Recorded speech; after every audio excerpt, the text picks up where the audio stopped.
예배 함께 하시는 줄 믿습니다. 주님만 영광 받으시는 우리 마라나타 예배가 되기를 소망하고 오늘서부터 다니엘서 말씀으로 은혜 나누도록 하겠습니다. 약 한 3개월 정도 걸릴 것 같은데 이 말씀을 통해 우리 청년들에게 주님이 주시는 분명한 메시지가 있기를 소망합니다. 괜찮으시면 다 함께 일어나서 우리 다니엘서 1장 1절에서 9절까지 말씀 한 절씩 교독하고 마지막 절을 함께 읽도록 하겠습니다. 제가 한 절, 여러분 한 절 교대로 읽겠습니다. 유다 왕 여호야김이 다스린 지 3년이 되는 해에 바벨론 왕 느부갓네살이 예루살렘에 이르러 성을 에워쌌더니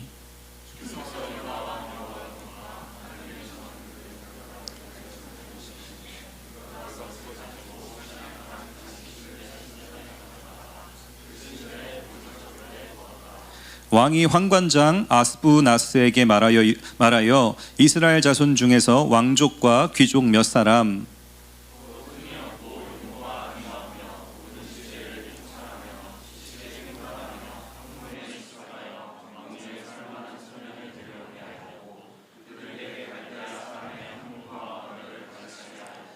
또 왕이 지정하여 그들에게 왕의 음식과 그가 마시는 포도주에서 날마다 쓸 것을 주어 3년을 기르게 하였으니 그 후에 그들은 왕 앞에 서게 될 것이더라.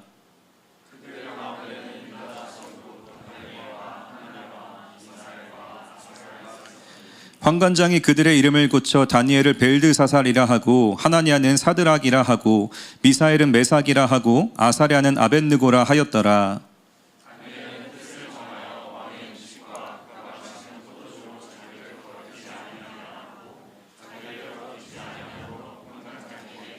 함께 읽겠습니다. 하나님이 다니엘로 하여금 환관장에게 은혜와 긍휼을 얻게 하신지라. 아멘. 앉으시겠습니다. 이 세상에는 눈에 보이지 않는 공기가 덮고 있는 것처럼 또 그 공기가 없으면 우리가 살 수 없는 것처럼 또 하나님의 providence, 하나님의 섭리라는 것이 온 우주를 덮고 있다는 것을 기억해야 됩니다. 공기가 끊어지면 우리의 인생이 끝나는 것처럼 하나님의 보이지 않는 이 섭리가 우리를 덮고 있다는 것을 기억하는 것이 우리 그리스도인들, 교회들의 삶인 줄 믿습니다. 하나님의 섭리, providence라고 하는 것은 하나님이 지정하신 뜻, 하나님의 계획, 하나님의 의도라는 뜻입니다. 쉽게 말하면. 근데 우리가 기억해야 될 것은 그 하나님의 섭리는 반드시 선하심이 동반됩니다. 하나님의 뜻은 반드시 선하십니다. 그분의 의도, 그분의 결정, 그분의 계획은 항상 선하다라는 것을 인정하는 것이 교회의 믿음이 되어야 합니다. 결국 세상에 일어나는 모든 흐름들은요, 잘못되는 것 같이 보여도 그 안에는 하나님의 선하신 뜻이 있다. 이해가 되지 않고 우연히 일어나는 일처럼 보일 수 있지만 그 안에도 하나님의 선하신 섭리가 있다는 것을 기억해야 됩니다. 오늘 2026년 6월 7일이 왜 주어지게 되었을까요? 하나님이 계획하셨기 때문입니다. 하나님이 선하신 뜻이 있었기 때문에 오늘이라는 시간을 지정하시고 우리에게 하루를 허락해 주신 것입니다. 만약 하나님의 뜻이 없었더라면 2026년 6월 7일은 존재하지 않았을 것입니다. 하나님은 좋은 뜻이 있었기 때문에 이 날을 지금 우리에게 주신 것입니다. 우리의 관계는 어떠한가요? 우리 마라나타라는 공동체 안에서 많은 청년들이 함께 인사를 나누고 신앙을 나누고 기도해주고 말씀을 나누고 사랑하는 그런 관계를 가지게 되었습니다. 이 안에도 무엇이 있다고요? 하나님의 섭리가 있습니다. 그분의 선하신 섭리. 하나님께서 계획하시고 의도하시고 이 만남을 통해 원하시는 것이 있었기 때문에 이 귀한 청년의 때에 우리 20대 때 30대 때 이 귀한 청년들이 다 함께 이 자리에 모여 주님을 예배하게 된 것입니다. 공기를 벗어나서는 사람이 살 수 없는 것처럼 하나님의 섭리를 벗어날 수 있는 사람은 아무도 없습니다. 우리 모두는 다 이 우주 가운데에 하나님의 선하신 뜻 가운데에 지정되었고 살아가고 함께하고 있다는 것을 기억해야 됩니다. 그런데 우리가 이 연약하다 보니까 하나님의 뜻인 건 알겠는데 그분의 선하심을 인정하지 못할 때가 있습니다. 언제 그럴까요?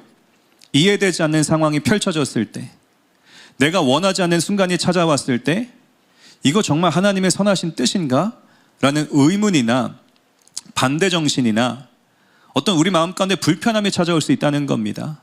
좋은 일이 펼쳐졌을 때 예배하는 것은 쉽죠. 근데 이해할 수 없는 상황이 펼쳐졌을 때 하나님, 정말 당신 하나님이십니까? 정말 당신 선한 분 맞으십니까? 라는 의문이 들 때가 있다는 것입니다.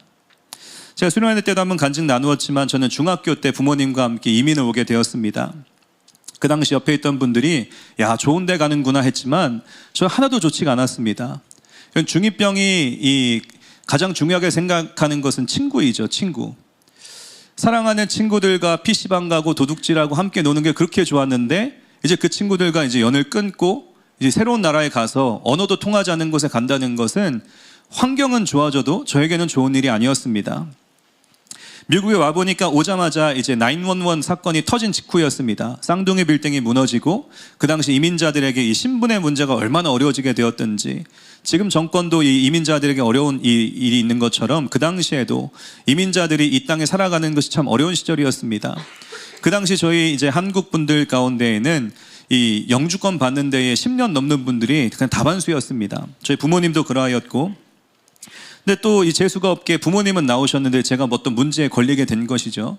그래서 가족들은 나와도 너는 안 준다라는 어떤 이야기를 들었을 때 제 마음이 참 불편하였습니다.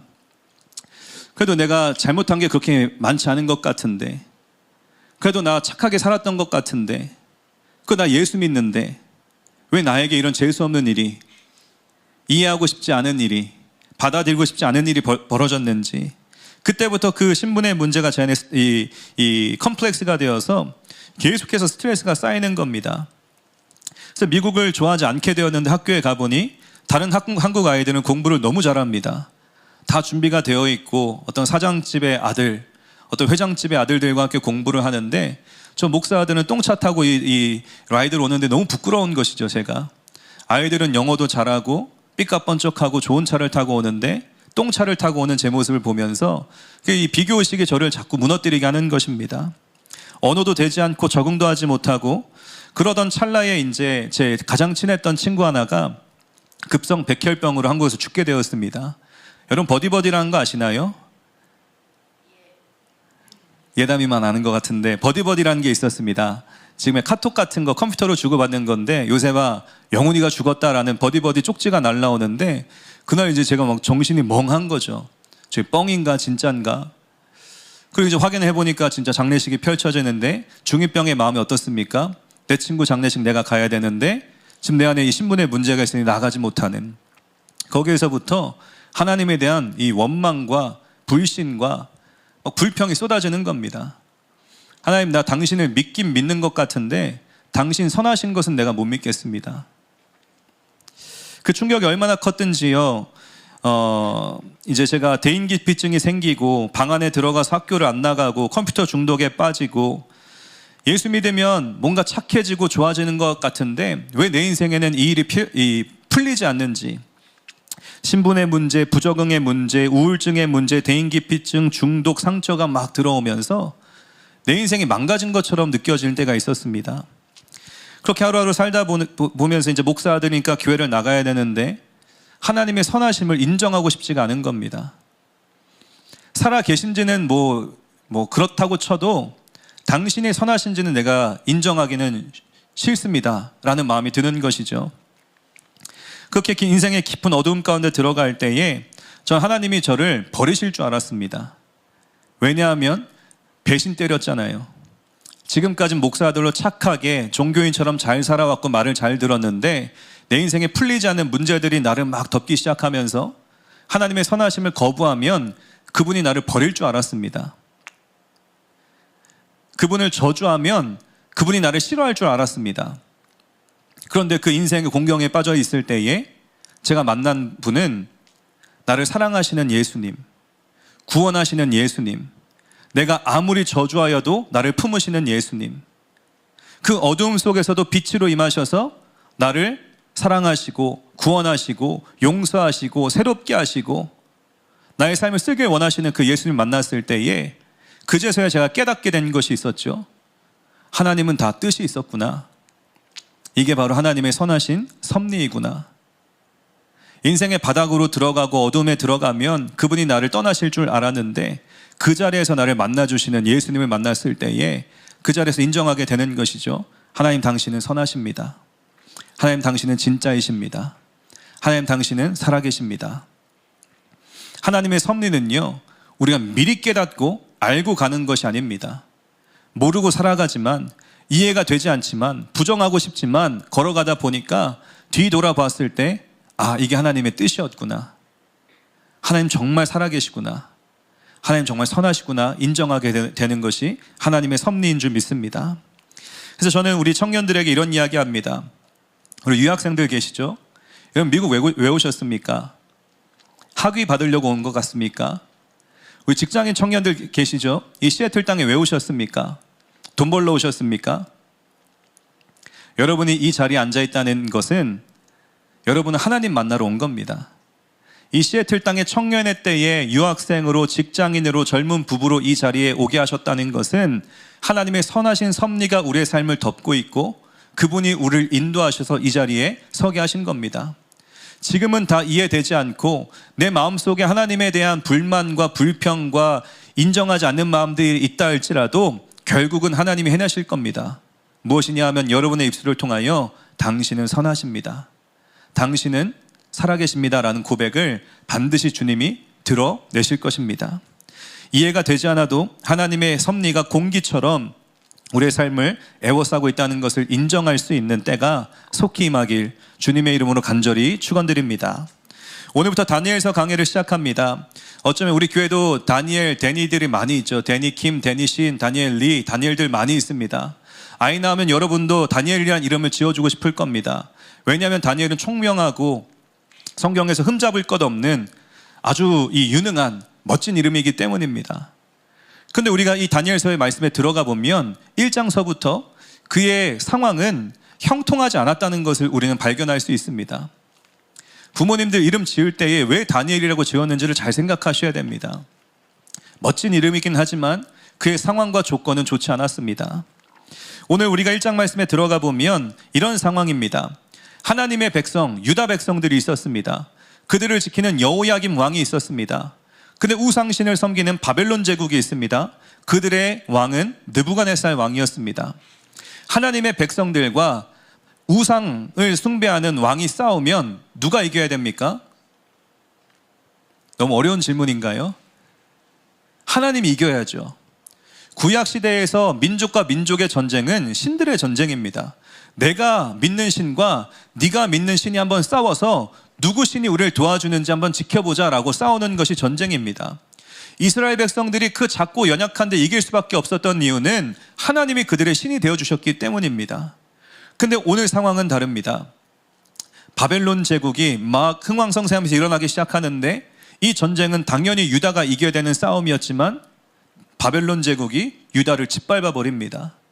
그리고 다니엘서 5장 말씀에 가면 그들이 성물을 빼앗아가고 하나님의 성전 안에 쓰이던 접시를 빼앗아가서 하나님의 접시에다 술을 따라 마신다라고 기록되어 있습니다.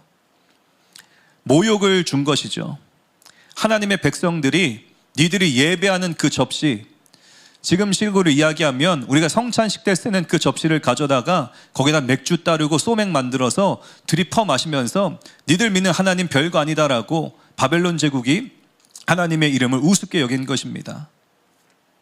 거기서 끝나지 않습니다. 신들의 전쟁에서 하나님이 진 것처럼 보이고 심지어 이 다니엘이라고 하는 사람은 잘생겼습니다.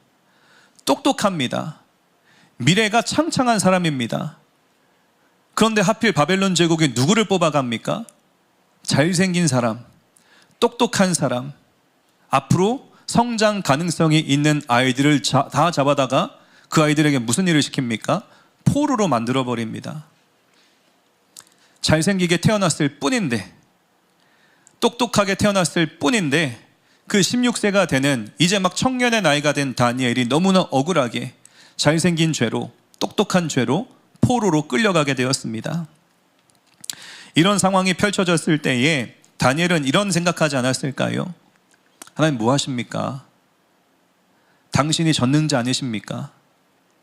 하나님 선하시다면서요. 하나님 우리가 평생 함께 하신다면서요. 우리의 방패가 되어주신다면서요. 다니엘의 마음 가운데에 하나님을 향한 원망이 일어날 수 있는 상황입니다.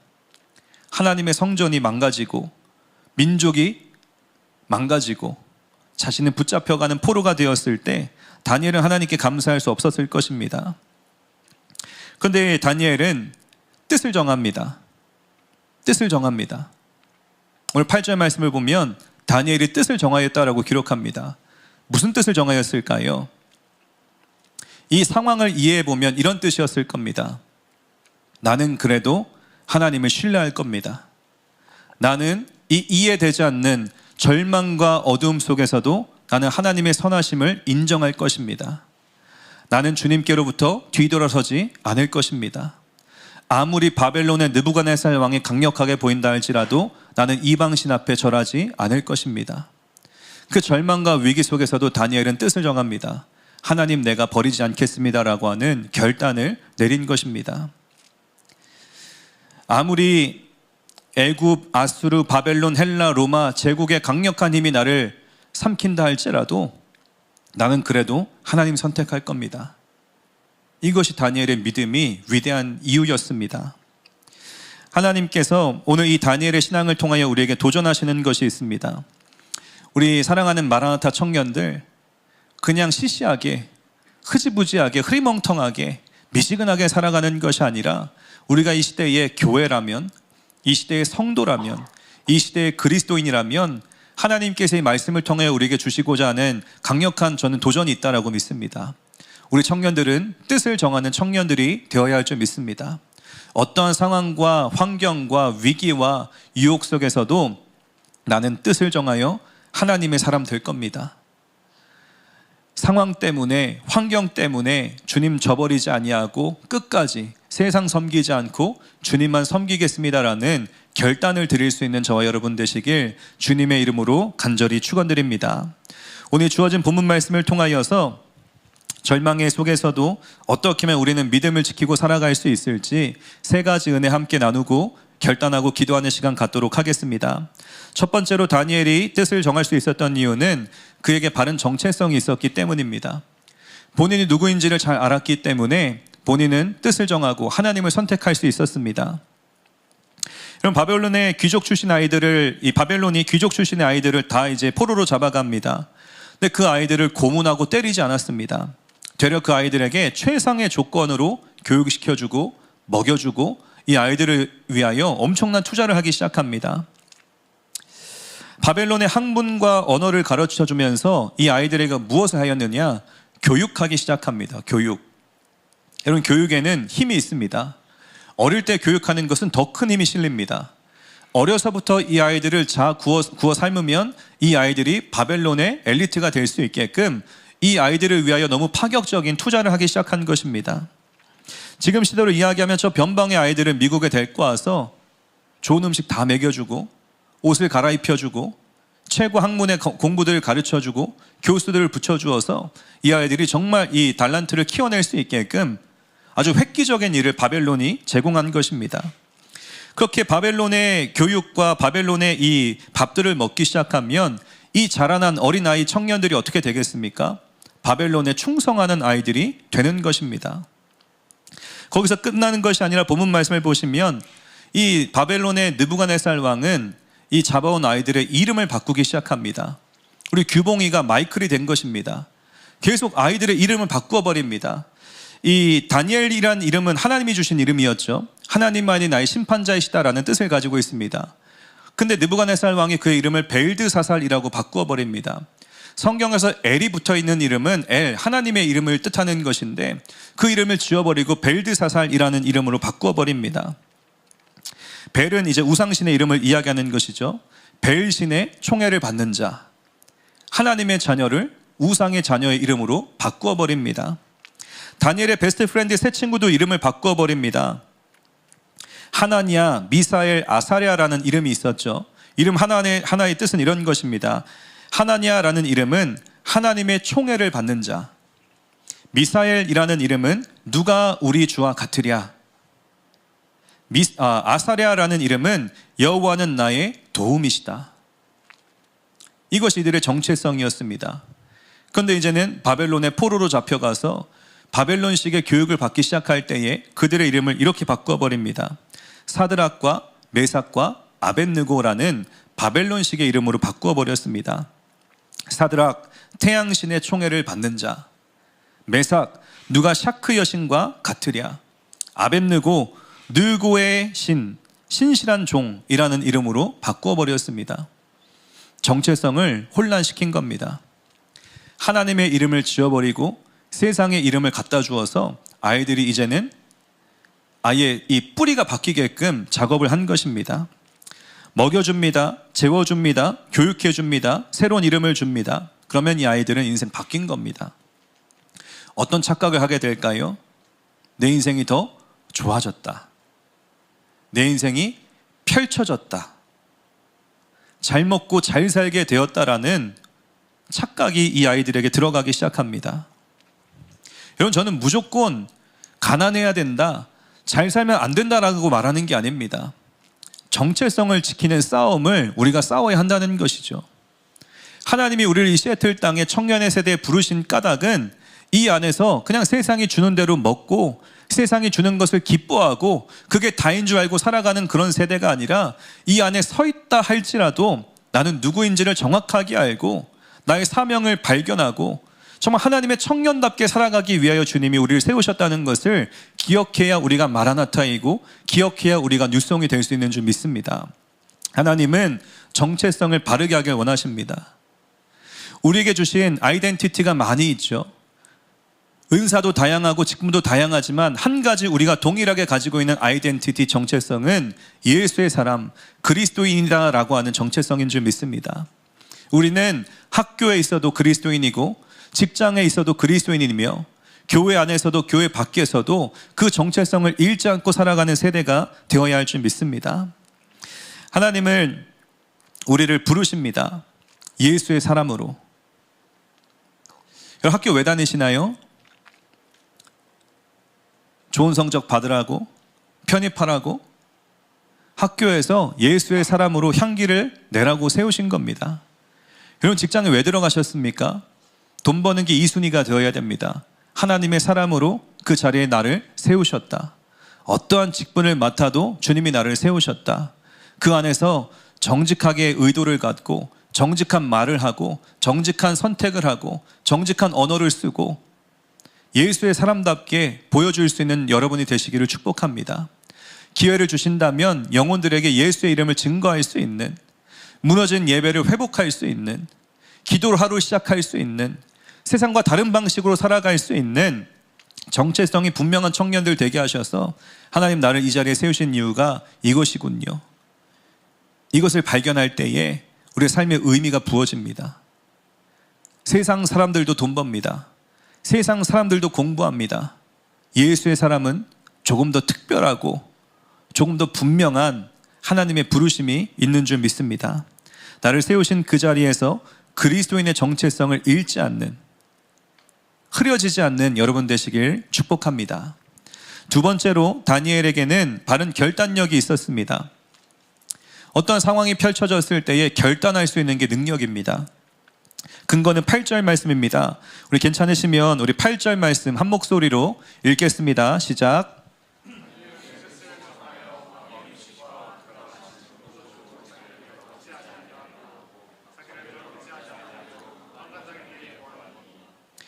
우리가 이제 북한과 관계를 맺을 때의 햇볕 정책이라는 게 있죠. 적대시하고 싸우는 게 아니라 잘해주고 쌀 퍼다 날라주고 잘해주다 보면 저 사람 마음이 변하겠지라고 하면서 우리가 그런 정책을 펼칠 때가 있습니다. 지금 이 환관장, 이 느부갓네살 왕이 이 어린아이들을 담당하게 맡긴 그 책임자에게 이제 이 그런 햇볕 정책을 펼친 것입니다. 아이들을 살찌게 잘 먹여주고 또 아이들이 공부할 수 있게끔 환경을 만들어주고 이 아이들이 결국에는 바벨론의 정체성을 가지게끔 만들어가는 것이 환관장의 비전이었습니다. 그러다 보니 환관장은 아이들에게 특별 대우를 계속 해주는 것이죠. 그 당시 급부상하였던 이 바벨론은 최강 국가입니다. 왕이 주는 음식이 얼마나 찬란하였을까요? 얼마나 맛있는 메뉴들이 매일마다 공짜로 제공되었을까요? 유다에서 입던 옷보다 훨씬 더 좋은 옷을 입혀주었을 것입니다. 엘리트들의 특징이 있습니다. 모르는 걸 배우면 막 마음속에 더 배우고 싶은 욕구가 일어납니다. 지금 이 아이들은 그런 상황이었을 것입니다. 이런 세상이 있었네, 이런 학문이 있었네, 더 배우고 싶다, 더 누리고 싶다라는 마음이 계속해서 이 엘리트들의 마음에 들어갔을 것입니다. 또 엘리트들의 또 특징이 있죠.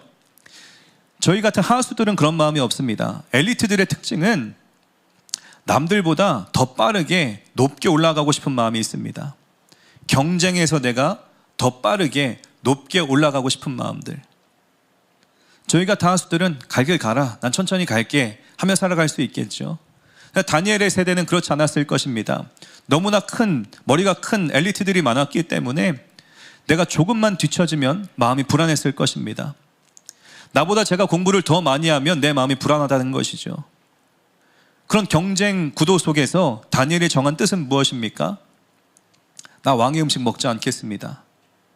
왕의 학문 내가 그냥 다 받아들이지 않겠습니다. 결단을 내렸습니다. 다니엘은 그냥 먹지 않은 게 아닙니다. 먹지 않은 데에는 이유가 있습니다. 왜냐하면 저 왕이 주는 음식이 어디에서부터 오는 것인지 출처를 알았기 때문입니다. 아이들에게 제공해준 모든 음식은 결국 우상을 숭배하고 남겨진 음식들이었습니다. 다니엘은 그걸 알았기 때문에 내가 결코 저 고기 먹지 않습니다. 저 기름진 음식 나는 먹지 않습니다. 하나님 때문에 결단을 내린 겁니다. 저걸 먹는 순간 나도 우상 숭배에 동참하는 것이 되기 때문에 하나님을 예배하는 나는 저거 먹을 수 없습니다. 라는 결단력이 그에게 마음의 뜻으로 임하게 되었습니다. 우리 청년들에게 가장 큰 유혹이 무엇입니까? 기름진 걸 먹으면 더 기름진 걸 먹고 싶고, 좋은 차를 타면 더 좋은 차를 타고 싶고, 좋은 집을 사면 더 좋은 집을 사고 싶고, 끊임없는 욕구와 열망이 우리 가운데 부어지게 됩니다. 사실은 교회에서는 사랑한다라고 이야기하지만 남들보다 내가 더 잘 되길 원하고 집 밟고 올라가서 내가 잘 되길 원하는 것이 인간의 욕구라는 것을 기억해야 됩니다. 사단은 그 바벨론의 이 전략을 지금 시대 우리 청년들에게도 동일하게 사용합니다. 더 많이 먹어라, 더 많이 가져라, 남들보다 네가 더 잘 돼야 된다. 근데 저는 이런 모습을 상상해 보면 좋겠습니다. 돼지우리 안에 돼지들에게 풀을 먹이죠. 왜 먹이는 겁니까? 결국에는 잡아 먹으려고 먹이는 겁니다. 사단이 주는, 세상이 주는 하나님이 없는 우상에게 바쳐진 것들을 우리에게 주기 시작한다면, 우리 풍족하게 한다면 이걸 왜 우리에게 주는 것인지를 잘 분별할 수 있어야 됩니다. 세상은요, 여러분의 삶을 응원하지 않습니다. 사단은 여러분의 인생을 축복하지 않습니다. 잘 되는 것처럼 보이게 가짜 축복을 주어서 결국에는 잡아먹고 버리기 위하여 우리를 부른다는 것을 기억해야 됩니다. 근데 우리 하나님은 그렇지 않습니다. 우리 하나님은 우리를 광야로 인도하신다 할지라도 내가 너와 함께 할 거야, 너 좋은 거 없어도 내가 너와 함께 하니까 이게 좋은 거야 라는 걸 가르쳐주기 위하여, 하나님이 하나님 되심을 인정케 하기 위하여 그분이 우리 인생에 함께 하시는 것을 기억해야 할 줄 믿습니다. 우리는 분별력이 필요합니다. 나에게 주어지는 것을 그냥 의미 없이 버리라는 뜻이 아닙니다. 나에게 주어지는 것들이 하나님께로부터 온 것인지 세상에서부터 온 것인지, 또 이 선택이, 이 의도가, 이 의지가, 내 결정이, 내 언어가, 내 판단이 하나님을 기쁘시게 하는 일인지 세상을 기쁘게 하는 일인지를 잘 분별할 수 있어야 됩니다. 우리는 그냥 무의미하게 아무런 그냥 생각 없이 다 거부하는 것이 아니라 하나님을 중심으로 선택할 수 있는 용기와 지혜와 능력과 탁월함이 우리 가운데에 필요한 줄 믿습니다.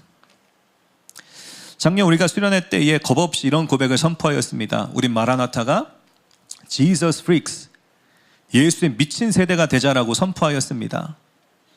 여러분, 그 믿음 여전하십니까? 여러분, 우리 정말 우리가 예수의 미친 세대 된다는 것은 흐지부지하게, 흐리멍텅하게, 미지근하게 살아가는 게 아닙니다. 깨어있고 분별하고 하나님이 기뻐하시는 것, 하나님이 미워하는 것, 사단이 주는 유혹들 잘 분별하여서 받아먹지 않는, 끊어낼 수 있는, 나를 썩게 하는 것들을 단절시킬 수 있는 분별력과 결단력이 우리에게 필요한 줄 믿습니다. 주님께서 우리 청년들을 그렇게 부르십니다.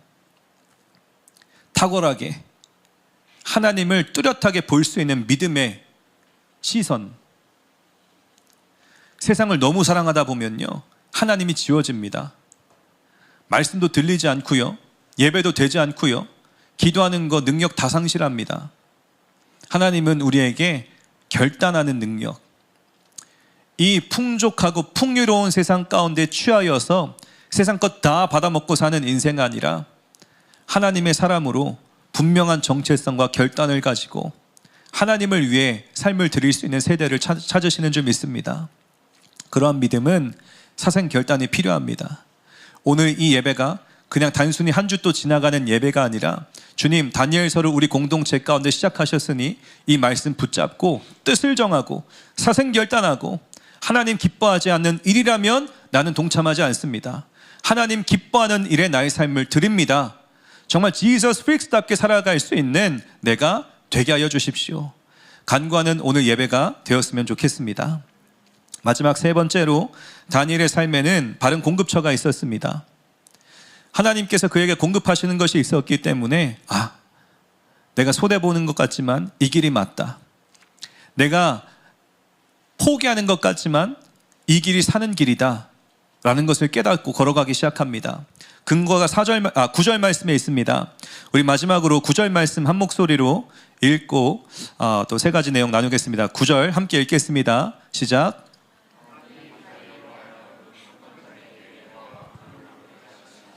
은혜와 긍휼을 얻게 하신지라. 포로로 끌려가고 나라가 패망하고 하나님의 이 접시에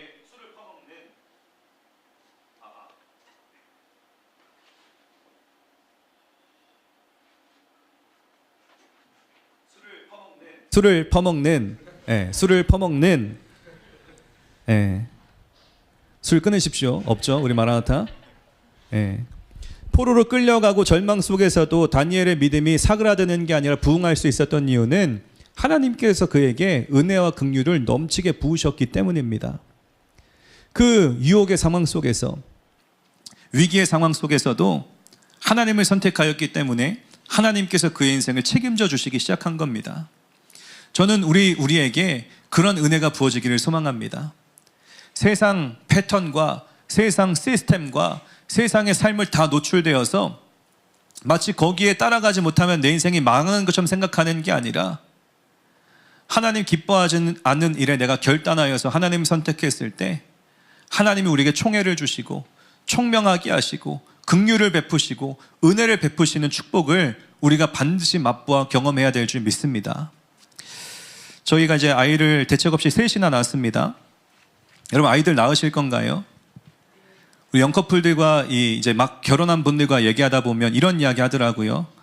이런 시대에 아기 낳는 거 너무 두렵습니다. 맞습니다. 제가 살던 캘리포니아도 그렇고 워싱턴주도 그렇고 아이들이 어릴 때는 그냥 예뻐해 주면 되죠. 근데 아이들이 학교에 들어가는 순간 막 저희가 진절머리가 납니다. 뭘 배우고 온 거예요, 이 자식은?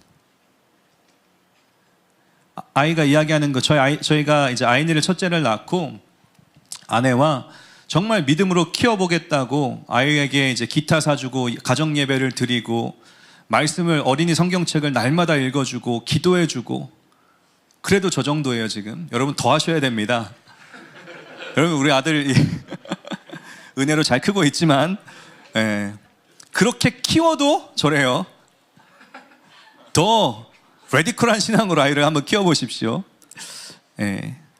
진담이고요. 저희가 정말 자장가를 찬양으로 불러주고 아이에게 복음 전하는 걸 가르쳐주고 막 말씀을 선포하는 것을 가르쳐주고 아이가 예쁘게 잘 컸습니다. 근데 아이들의 특징이 뭔지 아십니까? 100가지 좋은 걸 가르쳐도 한 가지 나쁜 걸 가르치면 그 한 가지에 집착을 합니다. 그래서 아이가 학교에 가서 이제 우리가 정말 이 아이들을 눈동자처럼 지키고 싶었는데 학교에 가서 배우는 것들, 이 세큘러된 어떤 이 리버럴한 세상에서 배우는 이 교육을 받는데 저희가 깊은 고민에 빠지는 거죠. 이거 이렇게 키워도 되나? 이 아이 괜찮을까? 이제 동성애 선생님들을 만나고 동성애 책을 읽히고 성경을 얘기하지 못하게 하는 이런 세상에서 그런 아이를 이런 학교에 보내는 게 정말 괜찮은가? 근데 사역은 해야 되고 홈스쿨은 시킬 수가 없고 아이를 보낼 수밖에 없는 거죠. 그러면 우리가 할 수 있는 건 한 가지입니다. 기도하고 보내고 하나님 지켜주십시오. 근데 이제 한 가지, 아이가 처음 학교를 들어갔는데 이제 동성애 문제 오케이, 다행히 이제 부모들이 정서적으로 불편하니까 그런 얘기 하지 말자라는 게 이제 이 수업 안에서 결정은 되었습니다. 근데 이제 할로윈이 된 것이죠. 그래서 이제 우리가 파티를 하는데 아이가 좋아하는 캐릭터 옷을 입히고 오면 사탕도 나누어 주고 이제 이걸 한다라고 이야기하는데, 이제 우리 부모, 예수 믿는 부모의 마음으로 편치 않은 겁니다. 그날이 무슨 날인지를 분명히 알고 있고, 그날의 축제를 벌리면 누가 기뻐하는지, 영적으로 아이들이 어떤 이 영향이 가는지 다 알기 때문에 우리 부모로서는 그게 편치가 않은 겁니다. 물론 우리 교회가 하는 이 fall 페스티벌 같은 것은 복음을 증거하기 위하여, 믿지 않는 아이들을 데려오기 위하여 하는 행사라고 저는 이해를 합니다. 예수 믿는 우리 부모로들은 아이들을 가르칠 때에, 기를 때에 달라야 된다고 저는 믿어요. 그래서 우리가 이제 결정을 했죠. 너 금요일은 학교 가지 마라. 할로윈 때는 학교 가지 말고 엄마 아빠도 사역 뺄 테니까 그날 하루는 가족여행을 간다라고 하고 이제 아이들과 시간을 보낸 겁니다. 그렇게 아이가 5학년 될 때까지 그렇게 아이를 키웠습니다. 근데 이제 킨더가든 때 이 아이를 그렇게 학교를 빼고 제가 이제 페런스 컨퍼런스에 갔습니다. 학부모 상담의 날에 간 것이죠. 그때 이제 선생님 말하는 겁니다. 그날 알렌이 오지 않아서 너무 아쉬웠다. 혹시 왜 안 왔는지 알 수 있냐 물어봤을 때 이야기하였습니다. 사실 나는 목회자이고 아이에게 신앙을 가르치고 싶고 이 할로윈이 어떤 의미인지 알기 때문에 이 아이를 나는 그날에 보내지 않고 그 행사에 참여시키지 않고 싶었기 때문에 우리는 가족여행을 갔다 왔고 그래서 결정하였습니다라고 이야기를 하였습니다. 그러면 이제 선생님의 표정이 불편해져야 되는데 선생님이 우리에게 따봉을 날려주셨습니다. 그러면서 학교에서 선생이 학부모에게 신앙 이야기하면 안 되는 게 캘리포니아인데 그 선생님이 이제 이야기하는 거죠. 이제 일본인, 제페니스 아메리칸이었는데 나도 사실 사모입니다. 내 남편이 목회자이고 당신 좋은 선택한 겁니다라고 인정을 해줍니다. 작은 사건이었지만 제가 그걸 보면서 느낀 바가 있습니다.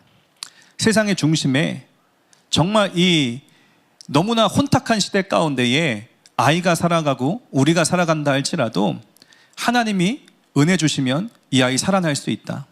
하나님이 지키시면 이 아이 믿음 지킬 수 있다. 라는 것을 작은 사건을 통해 우리는 경험하게 되었습니다. 여러분, 온실 속에 있던 잡초로 자라던 상황과 환경이 중요한 것이 아니라 어떠한 상황과 환경 속에서도 우리가 시애틀에 있을 때에는 시애틀에서, 변방에 있을 때는 변방에서 누가 우리와 함께 하시는가가 중요합니다. 하나님이 우리와 함께 하시면 은혜와 긍휼을 베푸시는 겁니다. 하나님이 우리와 함께 하시면 그 자리에서 주님께서 우리를 눈동자처럼 지켜 보호하여 주시는 줄 믿습니다. 이 일을 위하여 인정할 것이 있다면 하나님, 당신의 선하심을 내가 인정합니다. 당신의 섭리가 나의 삶을 애워싸고 있음을 내가 인정합니다. 하나님, 지금까지 지켜 보호하여 주신 것처럼 앞으로도 우리의 길을 인도하여 주십시오. 오늘 우리가 이 고백과 결단을 드릴 때에 주님께서 우리의 정체성을 바르게 하시고 우리의 삶을 지켜주시며 뜻을 정한 세대에게 하나님의 선하신 뜻을 이루어 주실 줄 믿습니다. 여러분을, 우리를 이 시대의 다니엘과 같은 세대로 깨우셔서 세상 제국에 휩쓸려가는 세대가 아니라 세우신 자리에서 하나님의 영광을 선포하는 저와 여러분 되시길 주님의 이름으로 간절히 축원드립니다. 기도하겠습니다.